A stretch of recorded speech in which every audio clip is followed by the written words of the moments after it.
जय श्री राधे। आप सभी को मेरी तरफ से सावन मास की हार्दिक शुभकामनाएं। दोस्तों, आज हम सावन मास की कथा सुनाने जा रहे हैं, लेकिन कल से दोस्तों सावन मास की कथा इसी चैनल पर सुबह 6 बजे सुनाई जाएगी। अगर आप कथा का रसपान करना चाहते हैं तो इसी चैनल पर सुबह 6 बजे जरूर सुनिएगा। उम्मीद करती हूँ आप सावन मास की कथा जरूर सुनेंगे। तो कथा शुरू करने से पहले एक बार प्रेम से बोल दीजिए ओम नमः शिवाय। तो मैं शुरू करती हूँ सावन मास महत्म पहला अध्याय। मुनि श्रेष्ठ शौनक ने श्री सूत जी से पूछा, हे महाभाग महामते, हे व्यास शिष्य। सूत जी, आपके मुख से हमने अनेक आख्यान सुनकर आनंद प्राप्त किया है, किंतु फिर भी हमारे कानों की प्यास अभी बुझी नहीं और अधिक सुनने की इच्छा है। आपने तुला राशि का सूर्य होने पर कार्तिक मास का महत्म, मकर का सूर्य हो जाने पर माघ मास का महत्म तथा मेष का सूर्य होने पर वैशाख मास का महत्व बताया।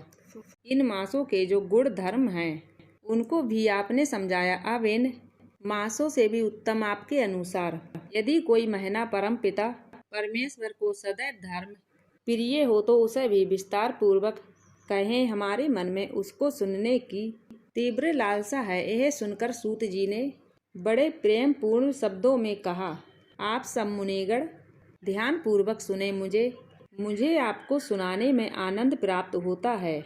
आप सब्र गुण संपन्न हैं, अर्थात अच्छे श्रोता के जो बाहर गुण बताए गए हैं तथा दम्भ रहित, आस्तिक, बुद्धि सठता रहित, परमात्मा में अटूट भक्ति, भगत चर्चा सुनने की तीव्र इच्छा, नम्रता, ब्राह्मण भक्त, सुशील स्वभाव, सभी गुण पवित्र, तब सभी तथा दोषारोपण रहित होना, वे सभी गुण आप लोगों में हैं। इससे मैं प्रसन्न होकर आपसे कर्तव्य की बात कहता हूँ। धर्म को जानने की इच्छा से बुद्धिमान पूर्वक भक्ति पूछा। हे देवों के देव महादेव, आप योगियों के ध्याय चरण कमल, आपसे अनेक व्रत तथा धर्म को सुना, किंतु इस समय हमारे हृदय में एक श्रवण करने की अभिलाषा है, जो बाहर मासों में सर्वोत्तम, आपको अत्यंत करने वाला तथा जो सब कर्मों का सिद्धि प्रदाता हो। हे देव, जिस मासों में कर्मों के करने से ही अनंत फल की प्राप्ति, संसार के कल्याण के लिए, ऐसे मास के सभी धर्मों का वर्णन समझा करें। ईश्वर ने संत कुमार से कहा, हे ब्रह्मपुत्र संत कुमार, आपकी सेवा तथा भक्ति से प्रसन्न होकर आपसे अंत गुप्त बात कहूँगा।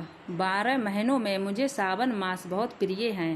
पूर्णिमा में सावन नक्षत्र का योग हो जाने से भी मास का नाम सावन कहा जाता है, जो श्रवण मात्र से ही सिद्धि देने वाला है। इसीलिए सावन नाम कहा। आकाश के समान स्वच्छ हो जाने से नवा नाम कहा है।